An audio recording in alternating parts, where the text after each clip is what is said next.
So in the previous video, we looked at motivation as measured by motivational maps, and we saw that the 9 motivators are put into 3 groups: relationship, achievement, and growth are the 3 groups.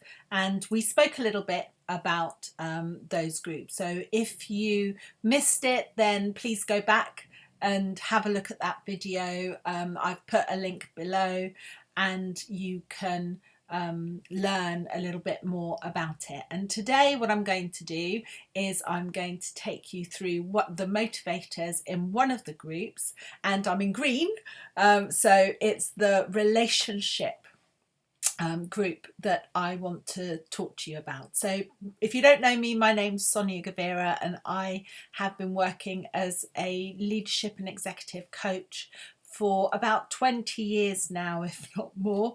And motivational maps is a tool that I have been using in recent years in my work, which has made a huge difference to me and to my clients. So the relationship motivators. So people who are driven by these motivators, who have them in their top 3, are driven by things that have happened in the past, if you like. So if I go through them in order, and then you'll see what I mean. So one of the core motivators is defender. And defender is about security, predictability, and stability. So it's based on having that security that comes from knowing, if you like, from experience, from what's happened in the past. So people who have defender in their top 3, what they're looking for in the work environment is job security. They're looking for very clear roles and responsibilities. They're looking for regular and accurate information. So they really want to be communicated to in a very timely fashion. They value continuity and loyalty. They feel comfortable when things are ordered and when there's clarity, and they value time to prepare. So if they have all of these things, then they feel comfortable, they feel driven, they feel like they have the energy to get things done.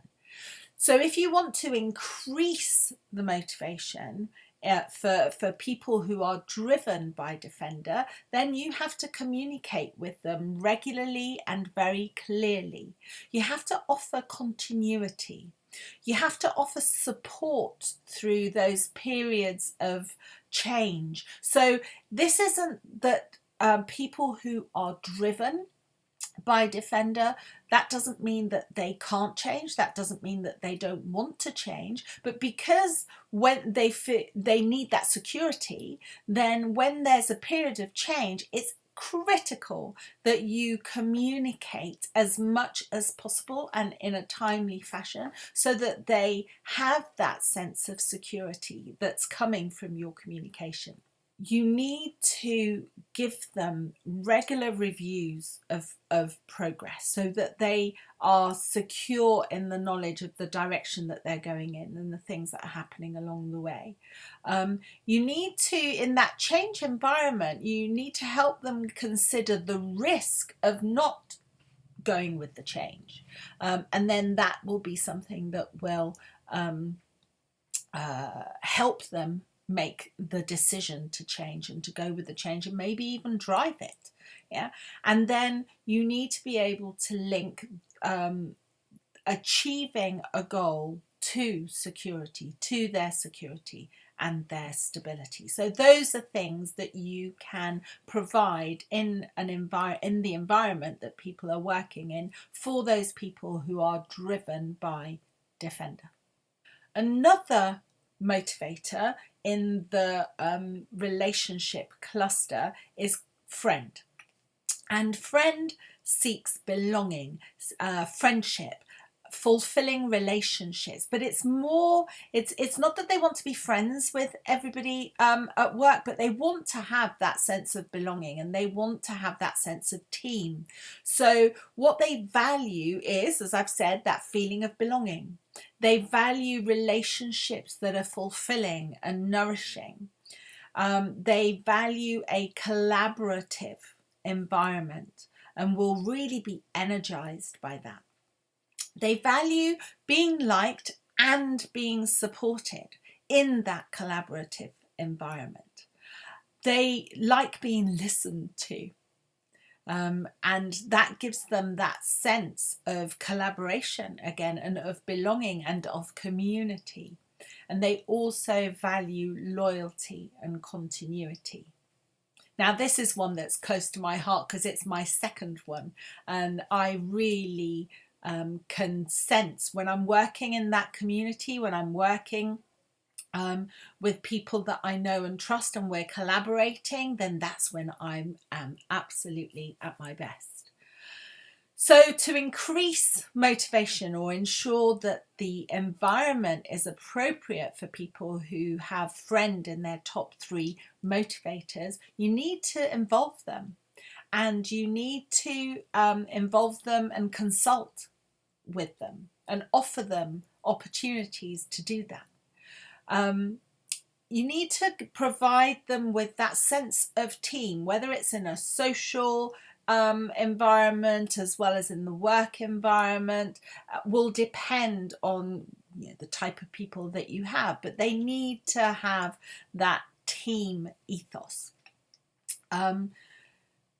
Having good mentors and having that they can learn from, that they can feel a part of, having a good environment that makes it easy to collaborate, and a culture that is very people centric is what will really make them feel that they are full of energy, that they can achieve anything. And lastly in this cluster is STAR. And STAR, those who have STAR in their top 3, they seek recognition, and external recognition. They seek respect and social esteem. So they value being recognized and being recognized in public. They value being noticed and held in high esteem. So giving awards and certificates, something that they can show literally, is something that will they will find drives them and motivates them and makes them want to achieve even more. They want to know where they are in the pecking order, and they want to have a very clear hierarchy so that they can see what they need to do to move up the hierarchy as well. They'll therefore enjoy competitive opportunities and definitely enjoy positive feedback. So to create an environment where these people can really thrive, where people who are driven by this can really thrive, you've got to have opportunities for awards. You've got to give them the opportunity to get involved in projects.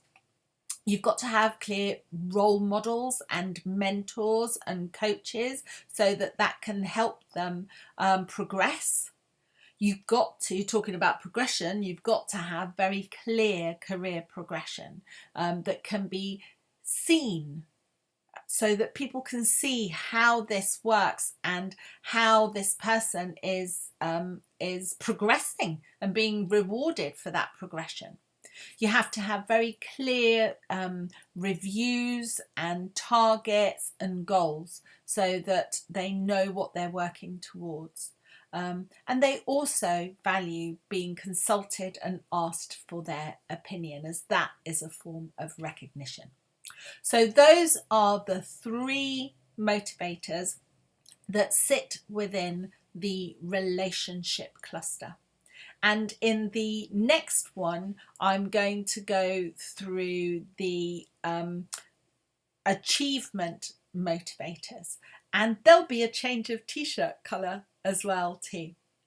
So if you'd like to know more about all things motivation, motivational maps and personal development, then please subscribe to the channel, click on the bell so that you're alerted when the next video is here, and let me know below what else you'd like to know about motivational maps and how I can help you in your own personal journey. See you soon.